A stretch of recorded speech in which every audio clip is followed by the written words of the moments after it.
할렐루야. 네. 주님의 이름으로 사랑하고 축복합니다. 또 이주영 목사님 섬기시는 아름다운 교회에서 또 인도 선교에 대해서 또 하나님의 말씀을 함께 나눌 수 있도록 또 기회를 주신 또 하나님과 목사님에게 감사의 말씀을 드립니다. 인도는 언어가 참 많습니다. 소수 언어까지 포함하면 언어가 한 이렇게 1500여 언어가 있습니다.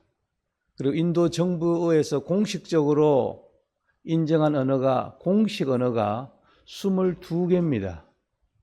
그래서 선교사님들의 그 딜레마 중에 하나는 선교지에 가서 어떤 언어를 택해서 사역을 할까 하는 그런 고민이 있습니다. 그래서 인도의 그 국어는 힌디어입니다. 그래서 여러분 유튜브 같은 데 보면 이렇게 인도 소개하고 인사할 때 이렇게 어떻게 하던가요? 나마스테, 안녕하세요 이 뜻입니다. 그리고 저희들이 사역하고 있는 콜카타, 웨스트 벵갈의 주도인 콜카타에서는 노모스칼이라고 부릅니다. 안녕하세요.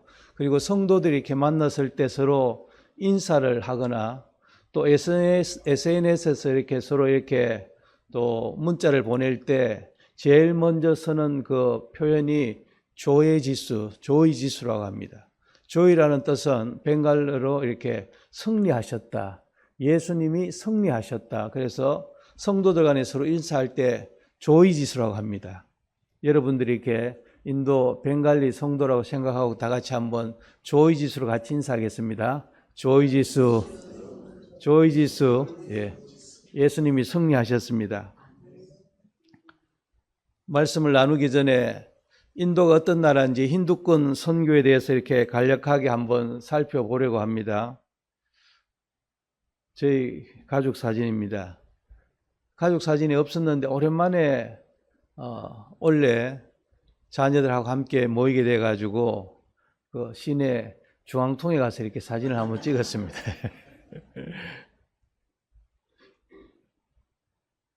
오늘 함께 나눌 때 인도는 어떤 나라인가? 그리고 인도의 종교 문화에 대해서 간단하게 살펴보려고 합니다. 그리고 인도의 기독교 상황이 어떠한지, 그리고 인도 선교가 중요한지, 물론 모든 선교사님이 본인이 사역하는 선교지가 중요하다고 하는데 저는 객관적으로 왜 인도 선교, 힌두권 선교가 중요한지에 대해서 이렇게 살펴보려고 합니다. 그리고 인도 선교의 어려움들, 중요한 만큼 많은 어려움들과 난관들이 있습니다.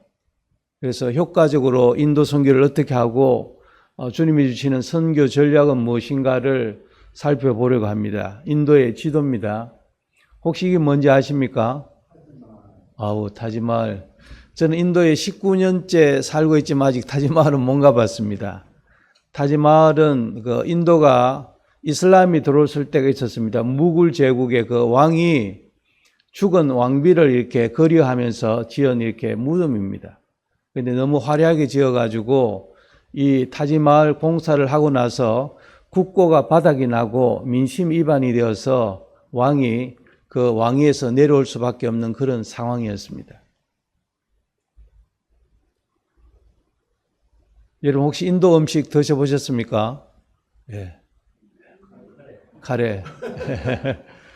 카레 강황가루가 이렇게 몸에 많이 좋다고 합니다. 특별히 인도 사람들은 오른손을 사용해서 식사를 합니다. 왼손은 사용하지 않습니다. 왼손은 여러분 아는 것처럼 이렇게 대변을 처리할 때 왼손을 쓰기 때문에 식사를 할 때 왼손을 사용하거나 또 아이들에게 귀엽다고 이렇게 쓰다듬을 때 왼손을 사용하면 이렇게 결례가 됩니다. 그리고 인도 사람들이 신으로 섬기는 소입니다.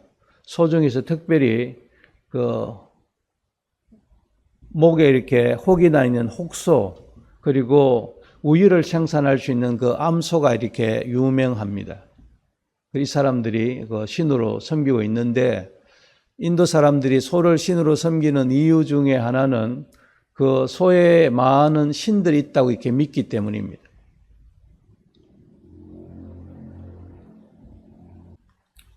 인도는 어떤 나라인가? 4대 문명 발생지로 인구가 14억 5천이 되는 세계 최고의 인구 대국입니다. 우리나라는 지금 점점 노령화가 되어 가고 있는데 인도는 70%가 30대 이하입니다. 상당히 이렇게 젊은 그런 나라입니다. 나라 속의 나라라고 할 만큼 3천여 종족이 있습니다. 종족도 다양하고 소수 언어를 포함하면 1,500여 언어가 있고 공식적인 언어만 22개입니다. 그리고 아직도 법적으로는 없어졌지만 신분 계급 카스트 제도가 존재하는 나라입니다. 그리고 힌두교뿐만 아니라 불교, 시크교, 자이나교, 최근에 요가와 명상, 뉴에이지, 동방 종교와 신흥 종교의 그 진원지가 인도입니다. 그만큼 영적으로 견고한 곳이고 사탄이 역사하는 곳이라는 것을 알 수가 있습니다. 인도는 그 신들의 천국이라 할 만큼 인도 사람들이 섬기는 신의 종류가 3억 3천만이나 됩니다.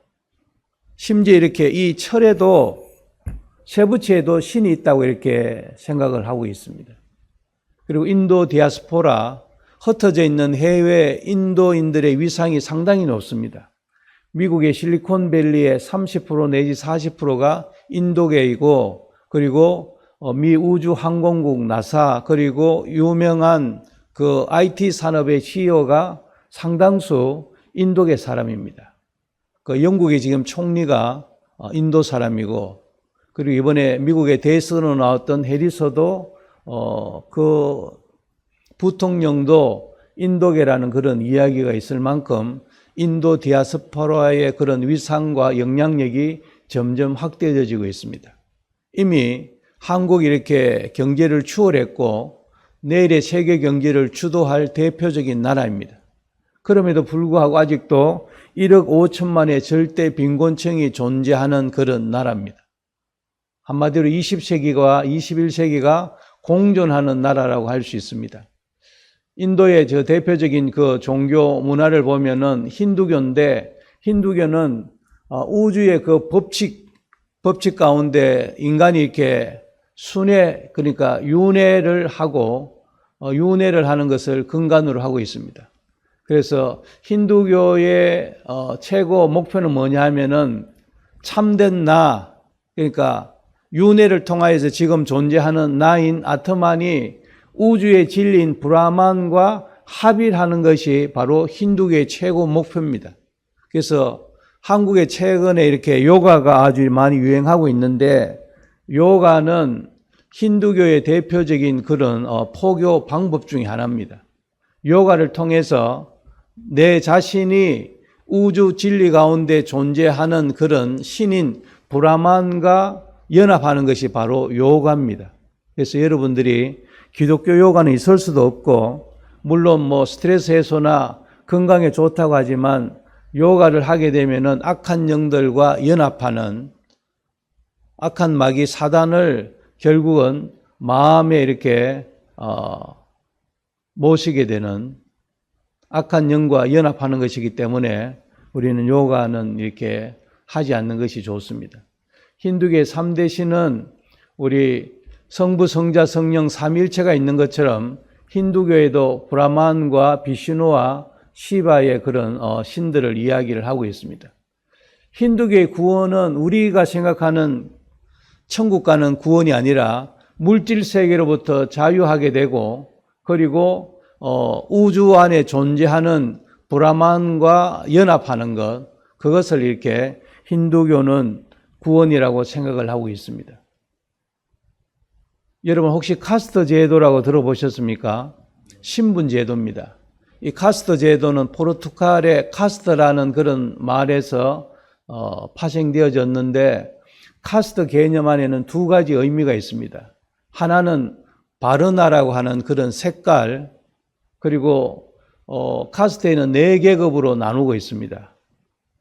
최상위 계급의 브라만, 크샤트리아, 바이샤, 수드라가 있고, 이 외에도 4가지 계급 안에도 들지 못하는 그런 불가촉 천민이 있습니다.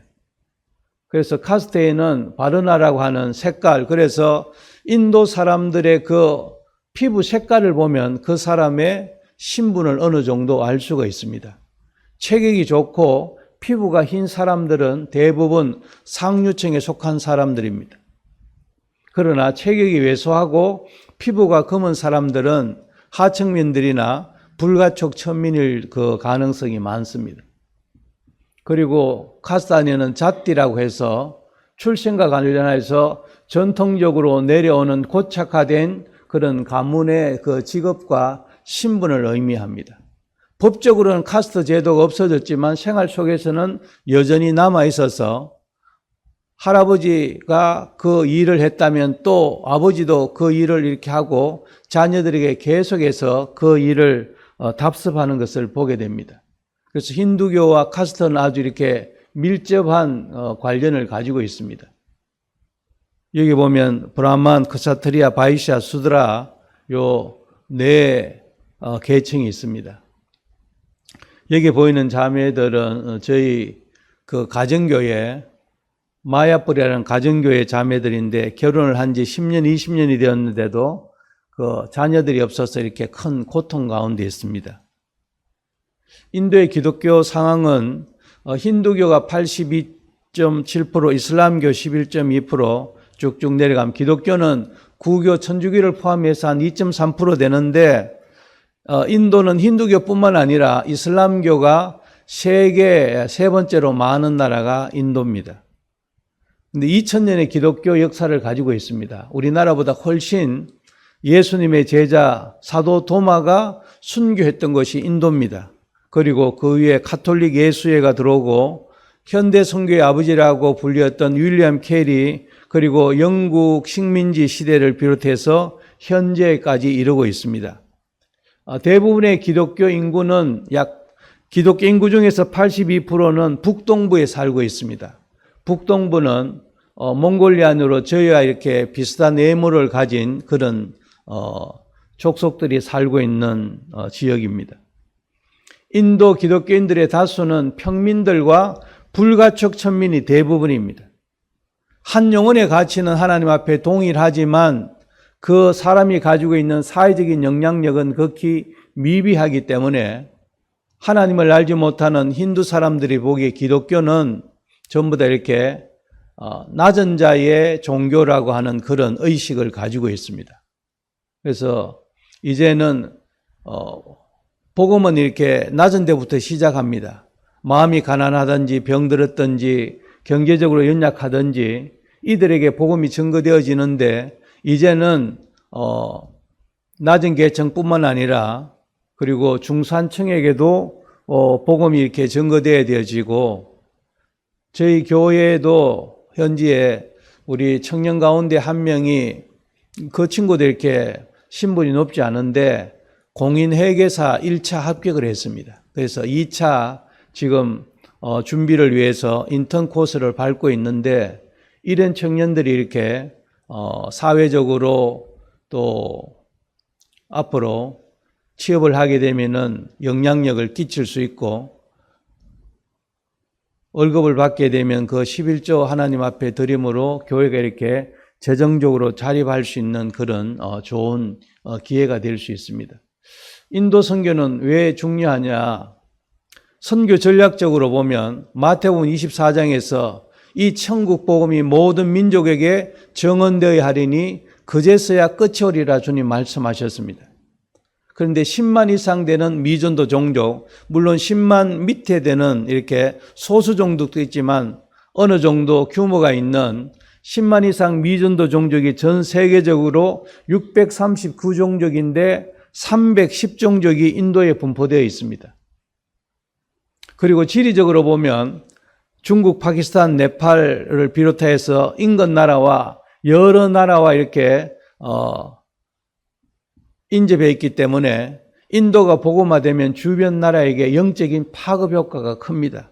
그리고 종교적인 관점으로 봤을 때는 인도는 여러 동방 종교와 신비 종교의 진원지입니다. 악한 마귀 사단이 이렇게 자리 잡고 있는 영적으로 사단의 견고한 진입니다. 이 견고한 진이 예수 그리스도의 복음과 성령의 능력으로 파해지고 이들이 예수님을 믿게 되면 많은 영적인 전리품을 취할 수가 있습니다. 14억 5천의 그 인구 가운데 82.7%가 힌두교를 믿고 있습니다. 그래서 이 인도 땅이 복음으로 변화되어질 때 많은 영혼들이 주님 앞에 돌아올 수 있기 때문에 참 중요한 지역입니다. 그리고 선교 사역적으로 인도는 나라 속의 나라라고 할 만큼 다양한 문화와 종족과 언어 가운데 살고 있습니다. 이미 인도 사람들은 타 문화권에서 사는 것과 마찬가지입니다. 한국에서 경상도하고 전라도 약간 이렇게 사투리가 있고 그 차이가 아니라 이 주가 다르면은 언어가 틀립니다. 그래서 저도 웨스트 벵갈에서 이렇게 벵갈을 하고 있는데 다른 주에 가면 말이 되지 않습니다. 그런데 이미 인도 사람들은 다문화와 다양한 그런 언어 가운데 살고 있기 때문에 선교 현지에 가게 되면은 탁월하게 적응할 수가 있습니다. 그리고 어느 정도 대학 교육을 이렇게 공부한 청년들은 이미 몇 개의 언어를 하고 있기 때문에 선교지의 좋은 영적인 자원으로 하나님 나라를 위해서 할 수가 있습니다. 그리고 선교적인 잠재력으로 봤을 때는 인도가 성적인 잠재력이 많고 IT 산업과 함께 인도 디아스포라의 영향력이 아주 크기 때문에 잠재적으로 이렇게 인도는 참 중요한 나라입니다. 인도 선교가 중요한 만큼 어려움들이 많습니다. 사회 문화적으로 봤을 때는 힌두교와 삶이 연합되어 있고 카스트 제도, 힌두교 영향 아래서 나면서부터 이들은 이미 힌두교 영향 아래 자연스럽게 스며들어서 살고 있습니다. 그리고 정치 종교적인 면을 볼 때 힌두 세력이 정치화되고 지금 인도의 그 모디 총리라고 있는데 이 총리는 지금 계속해서 3번 연임해서 지금 정권을 잡고 있습니다. 그런데 힌두 모디 총리가 되면서부터 모든 정치의 최우선을 이렇게 종교에 두고 인도를 힌두교가 다스리는 힌두스탄으로 만들겠다는 그런 정책을 표방하고 있습니다. 그래서 반기독교 정책을 펴서 반개종법을 여러 주에서 시행하고 있습니다. 힌두교에서 기독교로 개종하지 못하도록 법으로 금지하고 그래서 선교사들을 많이 추방하고 또 선교사 비자를 거부하고 해서 2010년 이후에 한국 선교사님이 한 60%가 인도에서 추방되거나 또 비자를 이렇게 받지 못해서 사역을 변경하는 그런 가운데 있습니다.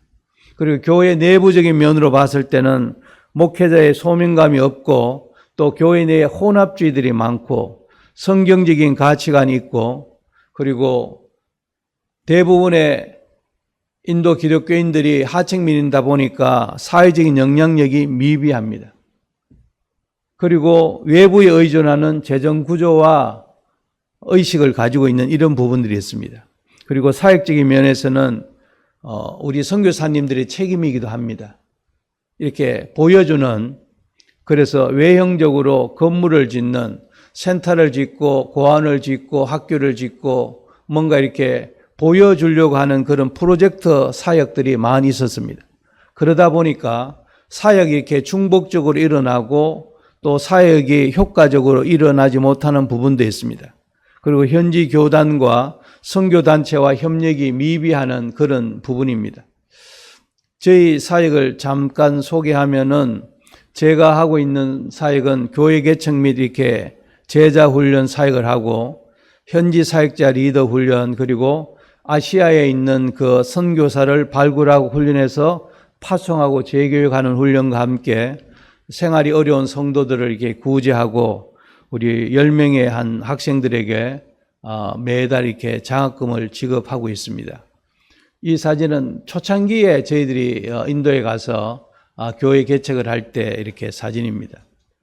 초창기에 이렇게 젊은 청년들을 불러서 하나님의 말씀으로 이렇게 양육하고 또 성령을 받게 해서 주님의 사람으로 세워질 수 있도록 이거는 그 작년에 저희들이 이렇게 올해구나 올해 부활절 전에 세리식 장면입니다. 여기 교회 안에 저희들이 이렇게 연못을 파서 세례식을 교회 안에서 합니다.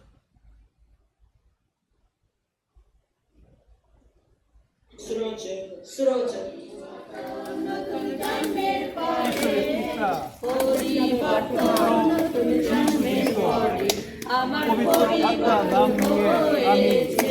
세례를 하는 동안에 이제 성도들이 함께 모여서 이렇게 기도하고, 또 요거는 저희들 주일 예배 드리는 장면입니다.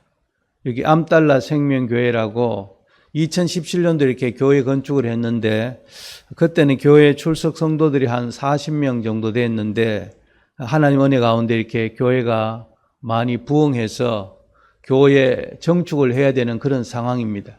그래서 교회 정축을 위해서 이렇게 준비를 하고, 또 교회에서도 이렇게 후원을 해주기로 했는데 예기치 않게 저희들이 그 인도에서 이렇게 추방이 됐습니다. 외국 선교사는 인도 법으로 종교 활동을 할 수가 없는데, 선교 활동을 하는 이유로 비자법을 위반했다는 그런 이유로 저희들이 이렇게 이제 추방이 되었는데, 그래서 여기도 교회 정축을 해야 되는데 지금 하나님의 인도를 구하고 있습니다. 여기는 저 가정교회 알람뿔이라는 지역에 이렇게 가정교회인데 매주 모여서 하나님을 예배하고 있습니다.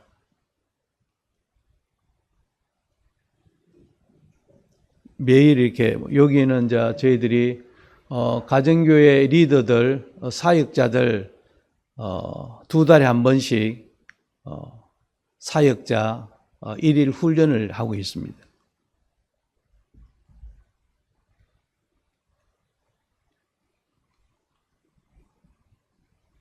아시아 선교사 훈련은 그 경도 백오도상에 위치해 있는 그 선교사 자원들을 발굴하고 또 교육하고 훈련해서 그 현지 교회에 이렇게 파송하는 그런 선교 단체로 우리 한국 선교사님들 중심으로 사역을 하고 있습니다.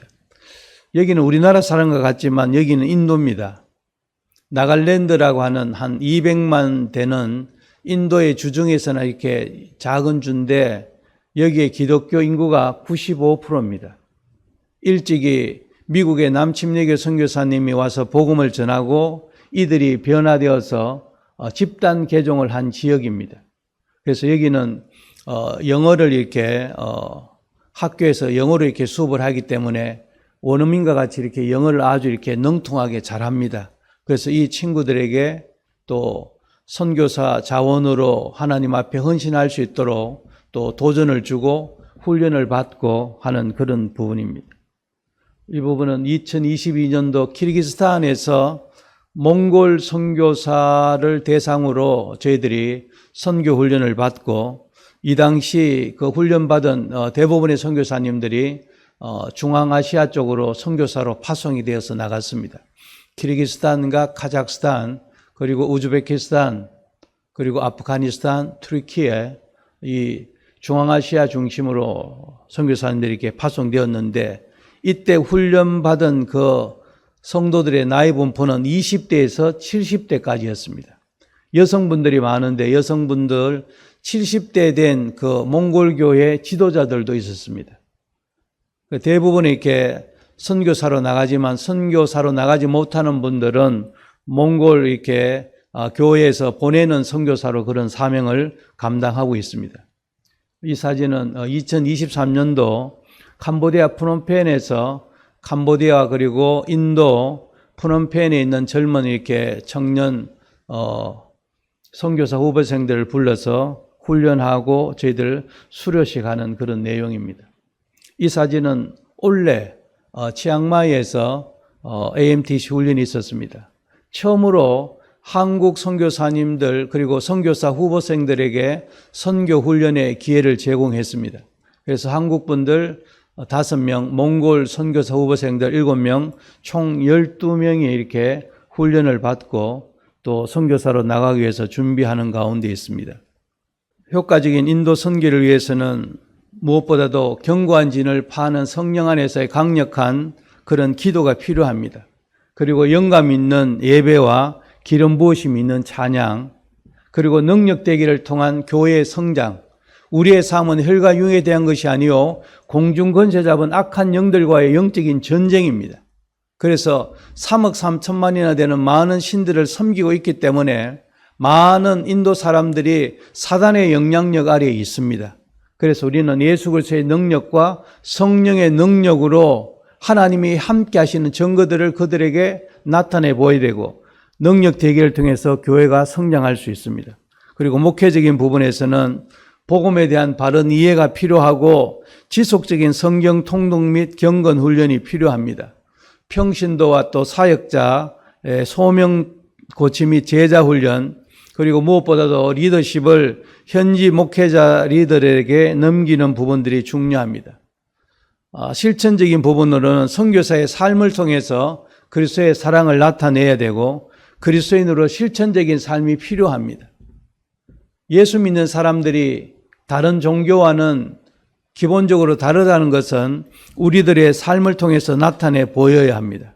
그리고 파송교회와 선교단체의 그런 협력 부분에 있어서 선교 현장의 상황을 구체적으로 이렇게 나누고 위기 상황에 함께 대응할 수 있는 그런 시스템들이 필요합니다. 간략하게 인도 선교에 대해서 이렇게 살펴봤고 오늘 봉독한 말씀을 가지고 함께 이렇게 은혜를 나누고자 합니다. 오늘 봉독한 말씀은 버가모 교회에 대한 예수님의 계시입니다. 버가모는 서머나에서 이렇게 해안을 따라 북쪽으로 한 104km 되는 곳에 위치한 내륙 도시입니다. 로마와 당시에 소아시아 지역에 이렇게 도로를 관통하는 전략적으로 아주 이렇게 중요한 지역이고 교통의 요충지입니다. 그래서 경제, 사회, 문화, 교육, 종교의 중심지였습니다. 이 당시에 알렉산드리아 다음으로 유명한 큰 도서관이 있었는데 지금도 20만 권이라고 하는 책은 아주 많은데 그 당시에 버가모 지역에 20만 권 이상 되는 도서가 있었을 만큼 큰 도서관이 있었습니다. 그리고 교육도시고 그리고 당시에 의학교도 있었던 그런 지역입니다. 그런데 이 버가모 지역은 한 700m 넘는 높은 산 위에 모든 버가모 사람들이 볼 수 있도록 제우스 신전을 세우고 섬겼습니다. 제우스 신전 외에도 여러 개의 황제 신전과 뱀 신인 에스클레피우스 신전을 이들은 섬겼습니다. 그래서 사람들은 병이 나면은 이 뱀신은 치료의 신으로 믿었기 때문에 먼저 병이 나면은 이 뱀신전에 가서 제사를 지내면서 뱀신을 숭배했습니다. 매일 신상을 보면서 그리고 신전에서 우상을 섬기는 것이 이들의 일상이었습니다. 그래서 이 지역은 사탄의 권자, 사탄의 보호자가 있는 것으로 많은 사람이 사탄의 영향력 아래서 벗어나지 못하고 있습니다. 예수님은 자신을 이렇게 계시하실 때 날선검을 가지시니라고 12절에 말씀하고 있습니다. 좌우의 날선검은 우리가 아는 것처럼 히브리서 4장 12절에 하나님의 말씀은 살았고 운동력이 있어 좌우의 날선 어떤 검보다도 예리하며 우리의 영과 혼과 및 관절과 골수를 찔러 쪼개기까지 하며 또 마음의 생각과 뜻을 감찰하신다고 말씀하고 있습니다. 이 말씀은 하나님의 말씀과 예수 그리스도의 권위와 능력을 가지신 하나님의 심판을 상징합니다. 교회를 혼란스럽게 하는 발람의 교훈을 따르고 니골라당의 교훈을 지키는 자들에 대한 하나님의 준엄한 심판을 경고하고 있습니다. 그리고 13절에서는 내가 어디에 사는지를 내가 안다고 주님 말씀하셨습니다. 이 말씀은 어떤 지역에서 살고 있는가를 안다는 그 말씀이 아니라 버가모 성도들이 우상을 섬기는 그 지역 가운데 사단의 그 중심 지역 가운데서 어떤 형편에 처해 있으면서 힘들게 신앙생활하고 있는가를 주님께서 알고 있습니다.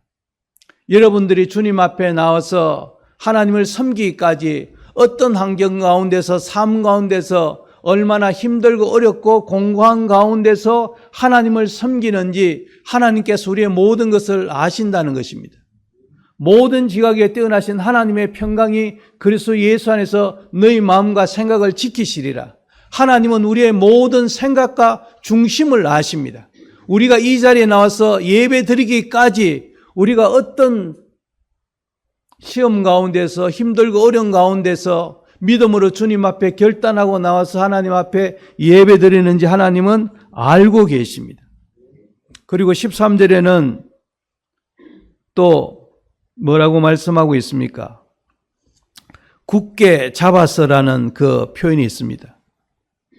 내가 내 이름을 굳게 잡았어.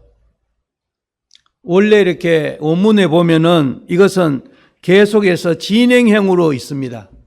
과거에 한번 이렇게 내가 예수님을 굳게 붙잡았다가 아니라 현재 붙들고 있다가 아니라 계속해서 미래적으로 붙들고 있음을 표현합니다. 과거뿐만 아니라 현재 그리고 미래도 계속해서 사도 바울이 빌립보 3장 12절에서 내가 이미 얻었다 함도 아니요 온전히 이루었다 함도 아니요 오직 내가 그리스도 예수께 잡힌 바 된 그것을 잡으려고 내가 달려가노라. 그래서 우리가 하나님께 은혜로 하나님께서 우리를 붙드는 것도 중요합니다. 그런데 내가 성령 안에서 의지적으로 하나님을 붙드는 것이 중요합니다. 너희는 내게 부르짖으라. 내가 내게 응답하겠고 내가 알지 못하는 크고 비밀한 일을 우리에게 알려주시겠다고 말씀을 하셨습니다.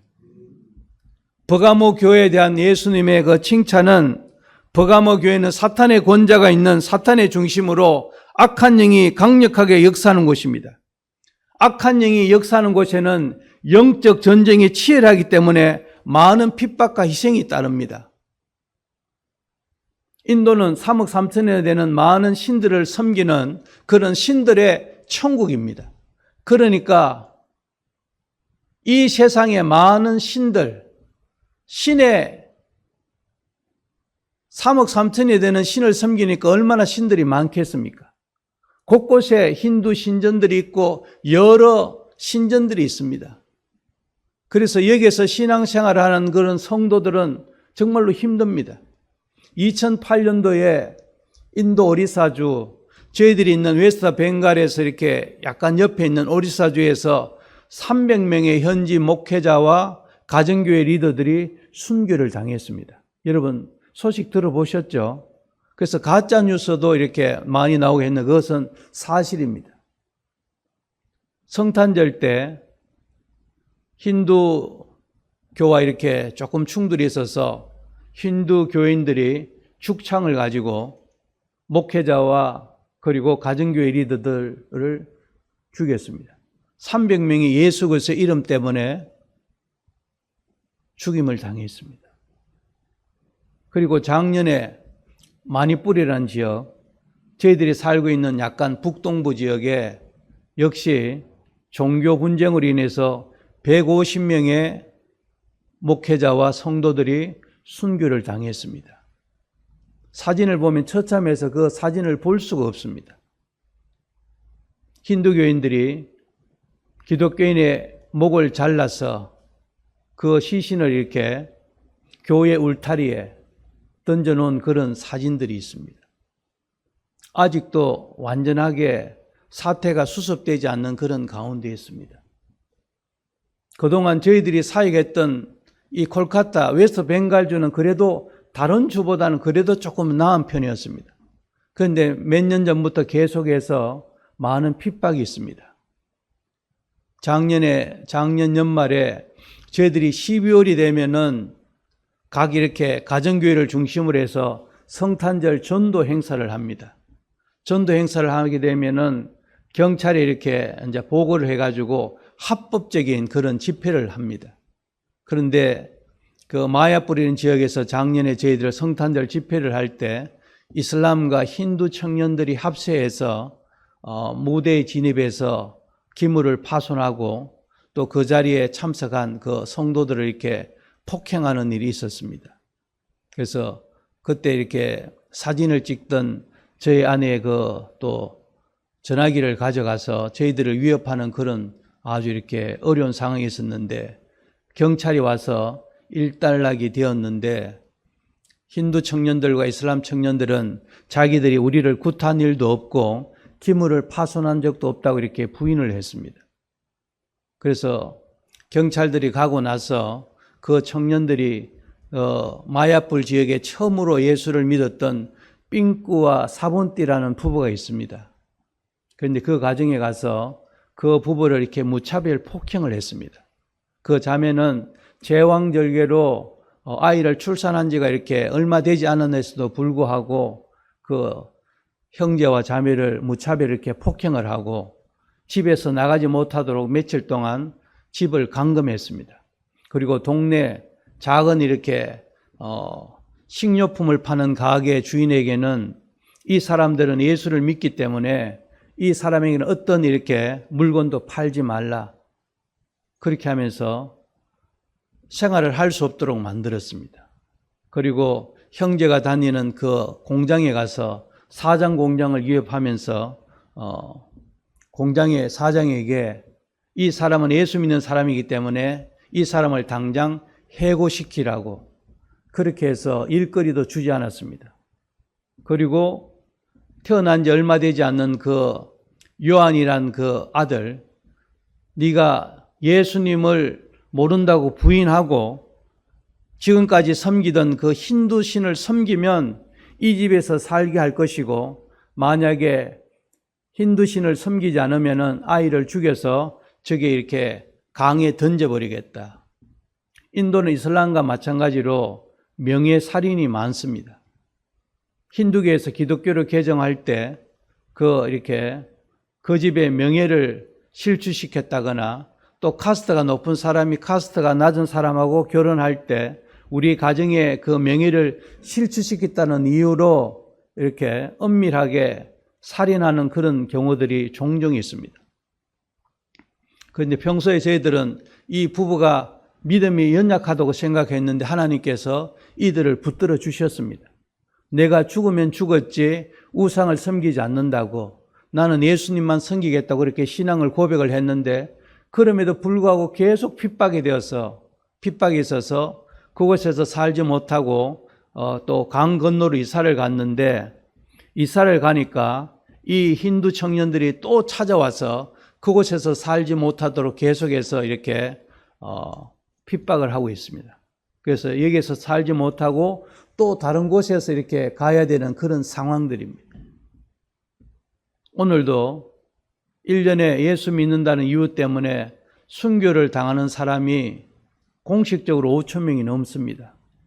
비공식적으로 이야기하면은 수많은 그리스도인들이 예수 믿는 것 때문에 핍박을 당하고 순교의 제물이 되어가는 그런 상황입니다.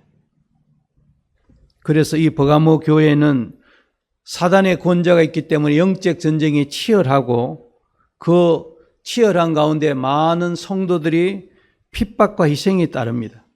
이 버가모 지역 로마 제국 내에 거주하는 사람은 반드시 1년에 한 차례 황제 신전에 올라가서 황제 이름을 부르면서 그 황제가 나의 주다, 나의 하나님으로 고백하고 반드시 절을 해야 됩니다. 황제 숭배를 거부하면 죽임을 당하게 됩니다. 황제에게 나의 주라고 나의 하나님이라고 고백한 사람에게는 고백했다는 그 정명서를 줍니다. 이 당시 예수님의 충성된 정인 안디바는 도미티안 황제 때 황제 숭배를 거부하다가 체포되어서 불에 타 순교하였습니다. 이러한 극심한 박해와 핍박을 받으면서도 버가모 교인들은 예수님에 대한 믿음을 저버리지 않았습니다. 이것을 예수님이 칭찬하셨습니다. 오늘도 세계 곳곳에 많은 기독교인들이 예수 믿는 이유 때문에 핍박을 당하면서도 끝까지 믿음의 절기를 지키고 믿음을 이어나가고 있습니다. 박해와 핍박 가운데 순교를 하면서 믿음을 지킨 성도들이 그 작은 발람의 교훈에 미혹되었습니다. 그리스도의 정인으로 믿음을 지키는 자들이 있었지만 일부는 발람의 교훈을 따랐습니다. 예수님은 버가모 교회에 두 가지 책망을 하셨는데 하나는 발람의 교훈을 지키는 자리 있다고 책망했습니다. 발람의 교훈은 우리가 아는 것처럼 민수기 22장에서부터 26장에 기록되어 있습니다. 모압 발락은 발람 선지자에게 돈을 주어 하나님의 백성 이스라엘을 이렇게 세 번에 걸쳐 저주하게 했습니다. 하나님은 분명히 발람에게 하나님의 백성 이스라엘은 복을 받은 자이기 때문에 저주하지 말라고 경고하였습니다. 그러나 물질에 눈이 먼 발람 선지자는 선지자의 사명과 정체성을 잊어버리고 이스라엘 백성들을 저주하려고 합니다. 하나님의 강권적인 개입하심으로 나귀가 말을 하며 그의 가는 길을 막았습니다. 발람은 이스라엘을 저주하는 것이 실패로 끝나자 그들 앞에 올무를 놓았습니다. 그것은 다름이 아니라 우상의 제물을 먹게 하고 엄행하게 하였습니다. 이 사건으로 연병이 발생하여 연병이 죽은 자가 2만 4천 명이라고 성경은 기록하고 있습니다. 그 모진 박해와 핍박 가운데서는 믿음의 순결을 지켰는데 발람의 교훈을 이기지 못하고 그 미혹 가운데 빠진 성도들이 있습니다.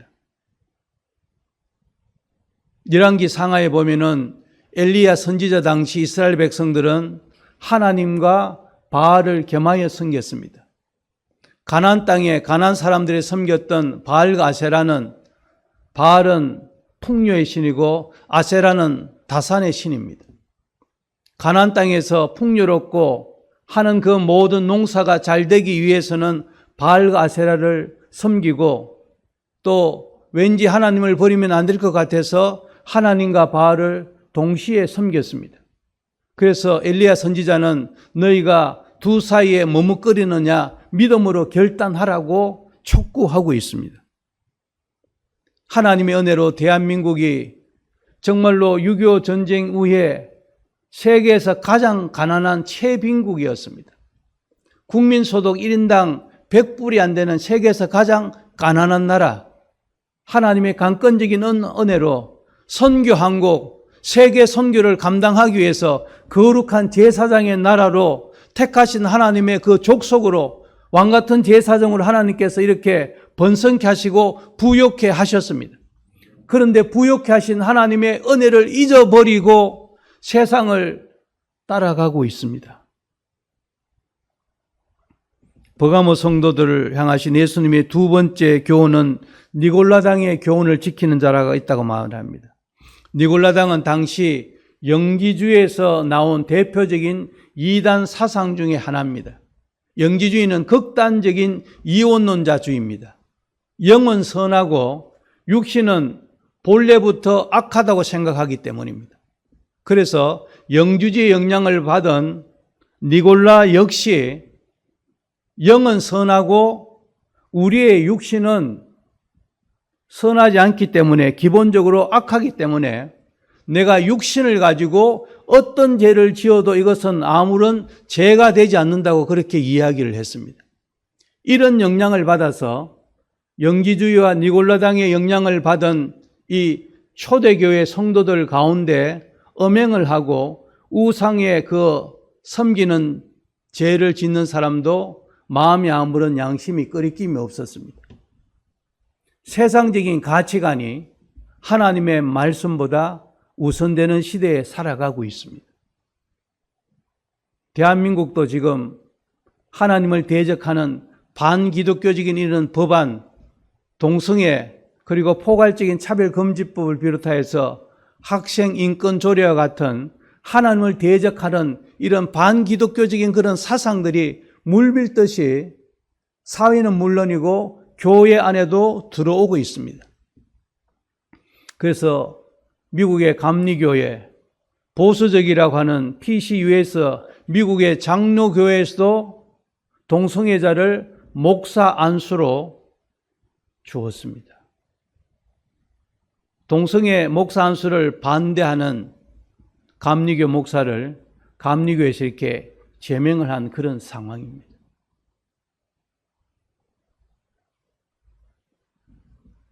그래서 니골라당의 교훈을 받은 사람은 내가 육신으로 짓는 이 죄는 음행이나 간음이나 어떤 죄도 이것은 죄가 되지 않는다.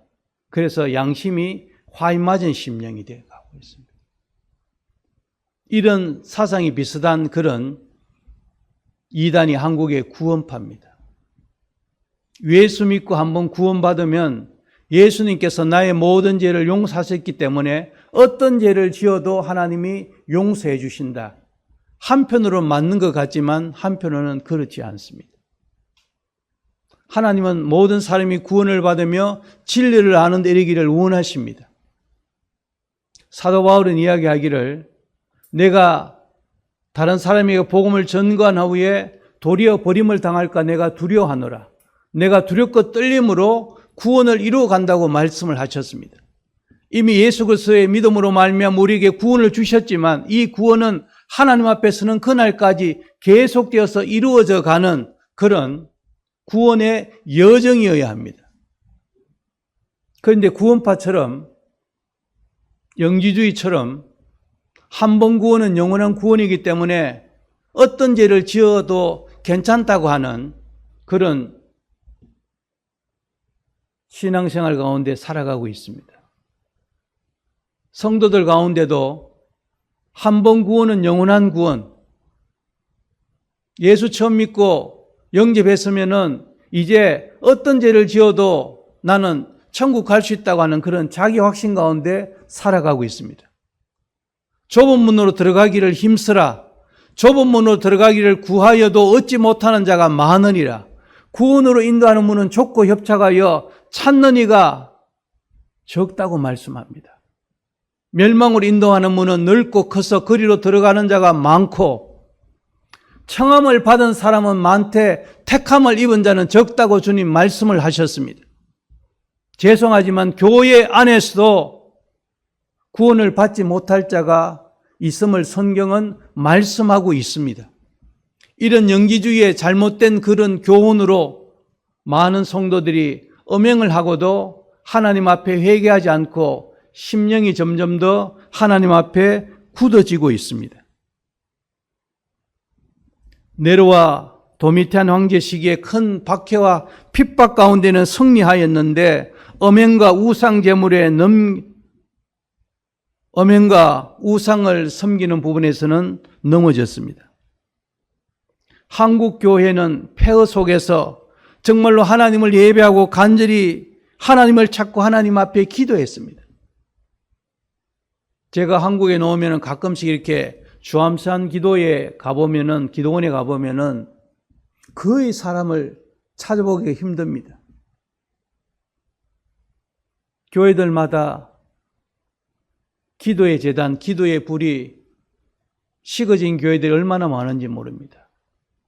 하나님께서 레위기 출애굽기 말씀을 통하여서 대제사장들에게 부탁하신 말은 번제단의 불을 끄지 말고 분향단의 그 분향을 끄지 말라고, 이것은 대대로 제사장들이 지킬 규례라고 말씀하고 있습니다. 한국교회가 저는 언제부터 이렇게 교회가 쇠퇴의 길을 가고 세속화되었는가? 성도들이 하나님 앞에 기도하지 않을 때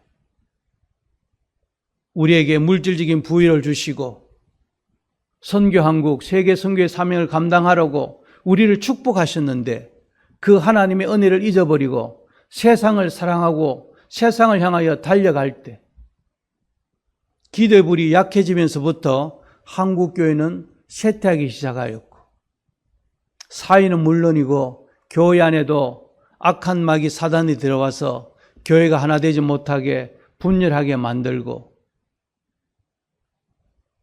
그래서 대구 시내만 해도 큰 교회들 가운데 교회가 분열돼서 어려운 교회들이 많이 있습니다.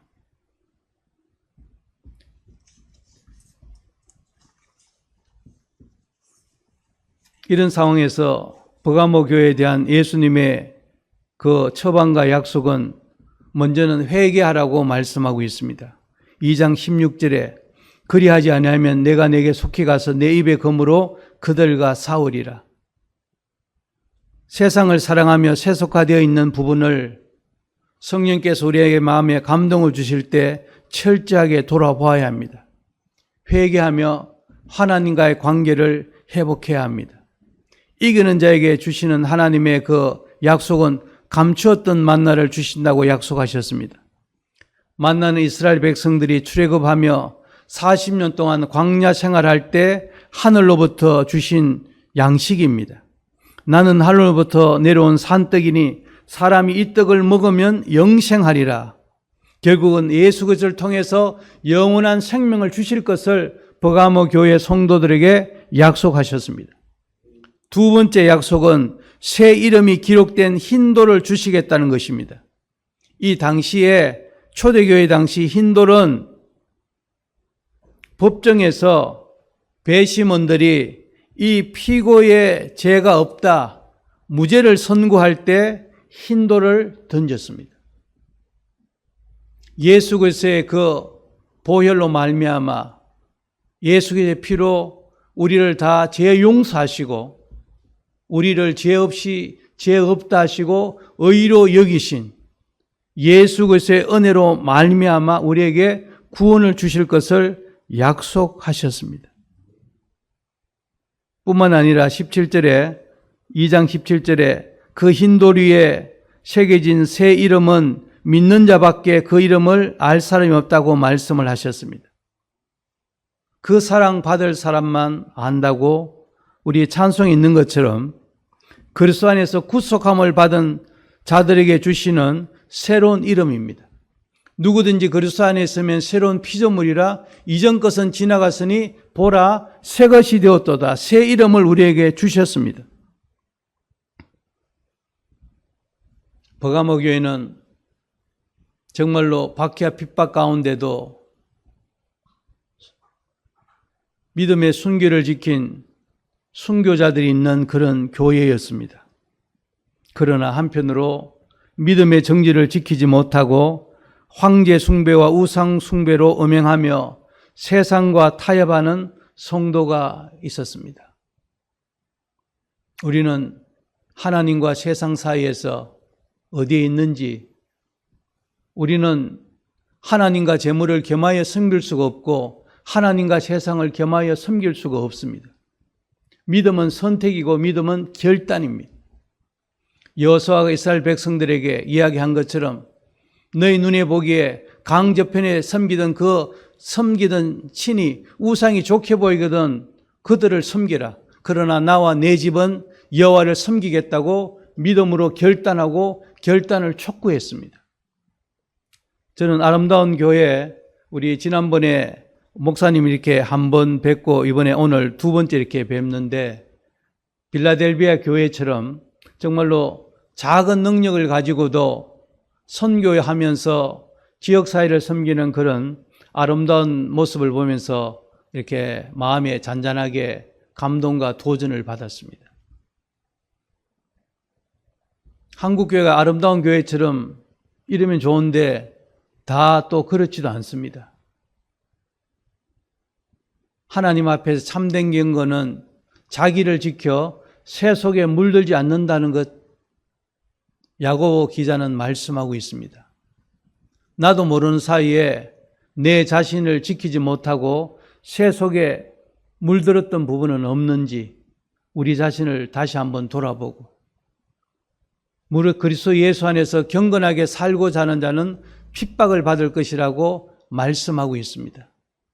그래서 저희들 매일 선교지에서 각 가정교회에서 기도 제목이 올라오는데 계속해서 지금 여러 지역에서 많은 그런 또 핍박들이 있습니다. 성도들이 끝까지 믿음의 순기를 지키고 승리할 수 있도록 위에서 기도해 주시기를 바랍니다. 오늘 주신 말씀을 붙들고 우리 한번 통성으로 시간은 좀 갔지만 한번 같이 기도했으면 좋겠습니다. 하나님과 세상 사이에서 주님, 혹이라도 내 마음이 하나님을 떠나서 세상을 사랑하고 세속에 물들었던 부분은 없는지 내 자신을 주님 돌아보게 하여 주시고 믿음으로 하나님만을 섬길 수 있도록 은혜를 베풀어 주시옵소서. 오늘도 예수 믿는 것 때문에 핍박과 박해 가운데 있는 선교지 성도들을 하나님 붙들어 주시고 믿음으로 승리하게 하여 주시옵소서. 아름다운 교회가 주님 오시는 그날까지 맡겨주신 선교한국 아버지 안에 세계 선교의 사명을 감당하게 하시고 내 의를 내 몸같이 사랑하는 주님의 사랑을 실천하는 아름다운 교회로 세워질 수 있도록 주여 성령으로 충만하게 채워 주시옵소서. 우리 주여 한번 같이 간절히 주님을 찾고 같이 한번 기도하겠습니다.